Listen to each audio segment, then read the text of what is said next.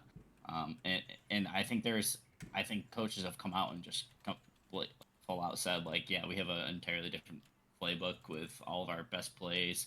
And, people are taking notes and stats of these plays, what works for the team, and they're saving their best plays for the playoffs. And and when it really counts, which is the playoffs, win or go home, you got to whip out the best of the best. What's been working for you all year, especially against different teams. And yeah, it's for sure. Every single play is a playoff play. Who do you got Super Bowl? So yeah, for Super Bowl, definitely Bills fan for me. Not going to not. I don't want to play the Ravens. The true MVP of the Ravens, Derrick Henry, be the only reason why they could win that game. We saw it already. He had 200 yards against us. We are not built for rushing defense.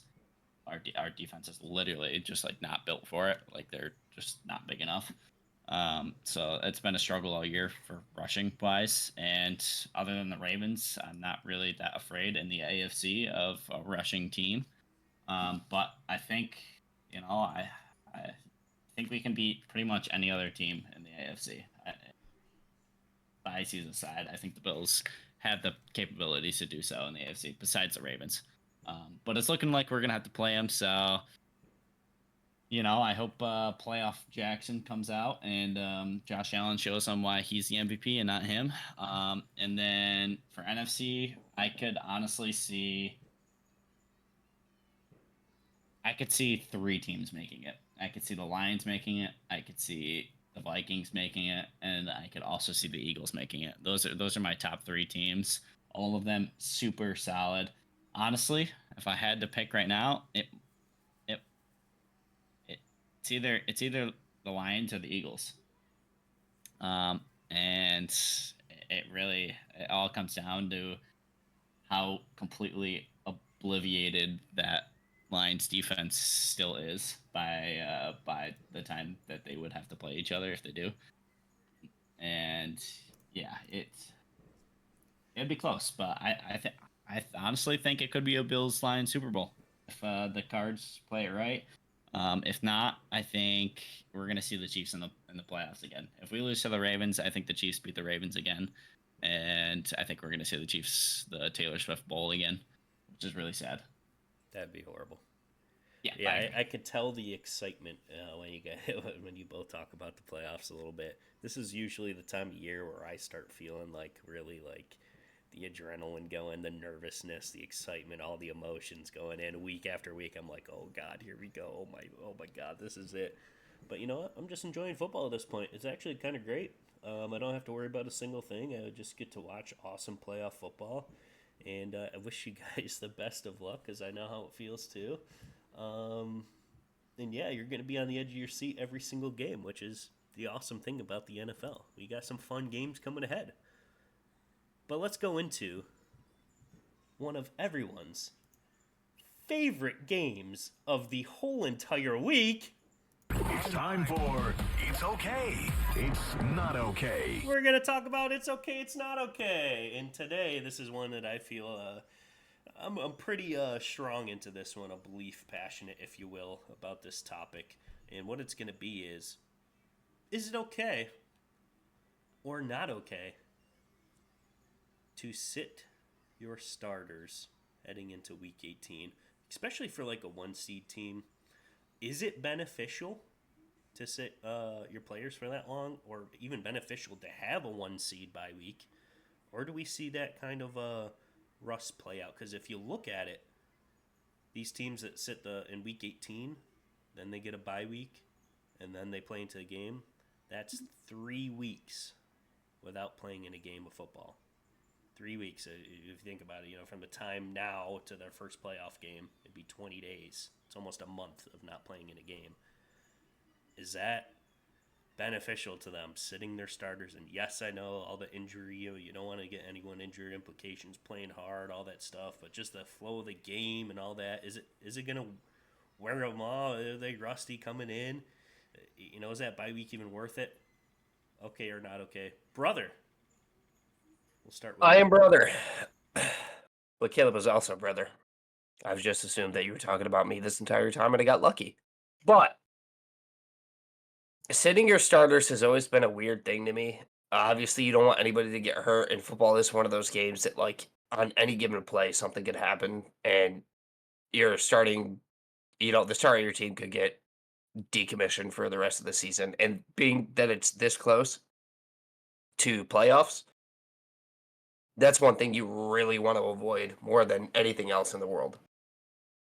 But sitting your starters is kind of like, I don't know, like you said, it's like 3 weeks without football. You're not playing. You kind of maybe gets a little bit of rust on, but however, if you already have a spot in the playoffs, I think the main thing is you want to avoid injury, and not only that, but give the backups, even if it's 1 week of reps, give them reps in case something does happen in a playoff game.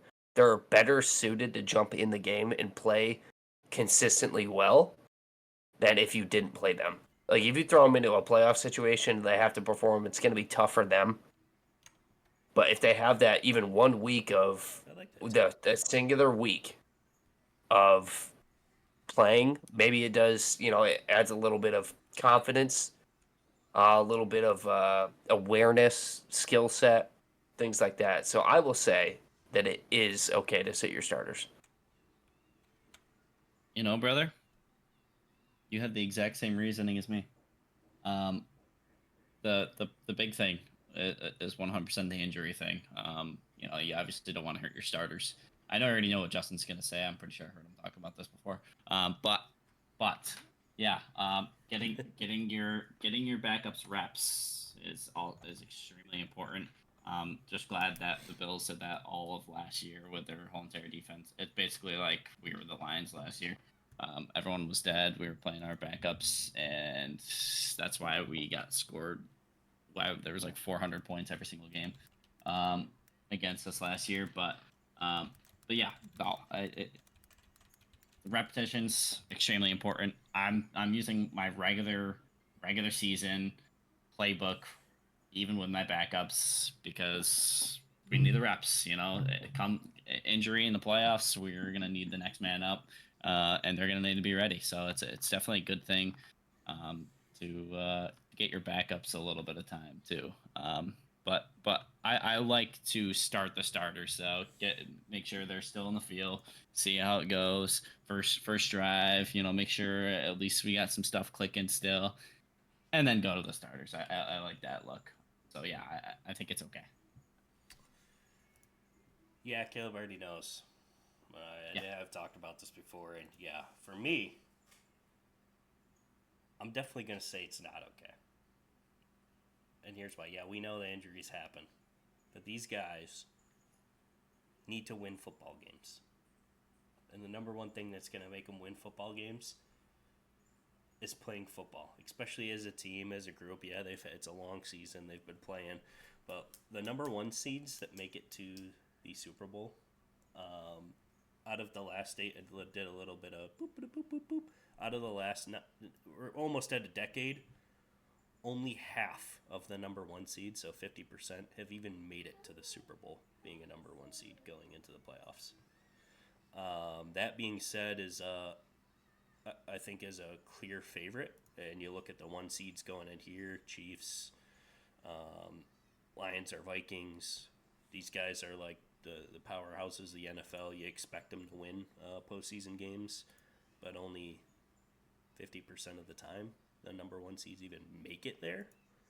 I think that has a lot to do with almost having a full entire month off from playing in a game setting.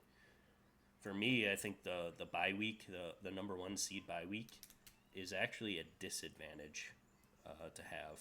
I think you have to be playing football routinely I know you have practice. It's not the same. We all played sports growing up. Practice is a whole lot different than stepping on the field or stepping on a court to play Yep. a game. It's you're competing against other, but you're not competing against your teammates on the court in practice. You're against other people that want to win too. They've been practicing for this too, and folks that have that synergy, that teamwork, that gameplay going in week after week routine, and not having 20 days off of practice seem to click a little bit more, and that's why I think I see a lot of these times that rusty look from the number one seeds coming in round two. Which for me, biggest thing, injuries, of course, you don't want to see it. And I think aside from that, even take it down a notch. It all definitely depends on the position you're in. You got a spot or not. First half, starters first half, take them out second. You get the gameplay in. If you're not moving seedings, it's a whatever. Throw in the game, get some plays in, use the gameplay competitive thing to try out the playbook and do some different looks and all that stuff. Throw off who your opponent is in the postseason by some film that they've never seen and some just weird crap. Sorry, it's 10:29. So yeah, for me, it's not that. Of course, it's okay. We're not doing the logic or the ethical of sitting your players or not. It's obviously okay to sit your starters, but for me, not okay being that you're putting yourselves at a disadvantage if you have your starters out. So I just sent 10:29, but that's the it's okay, it's not okay this week. You guys heard both sides. I want all of the listeners right now to decide over on Twixter whether it's okay or not okay to start or bench your starters before the postseason. Ladies and gentlemen, this has been week 18 predictions, everything. The next time you'll hear from us, it's going to be playoff time. It's going to be go time.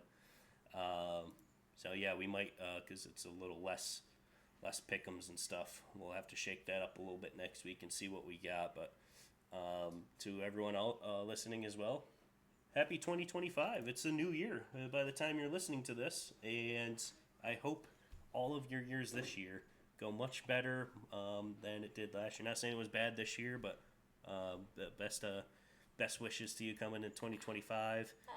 You'll catch us all on the Fastcast every Thursday at 8 a.m. If you haven't caught on yet, it's going to be every single Thursday at 8 a.m. And yeah, I guess signing off. Go Cowboys. We're going to win the Super Bowl. What do you guys got? Go Bills. Happy New Year, everybody. I wish you fortune and well-being in 2025. Harper also wishes you the same. Alrighty. So we'll see you all next year. We'll see you.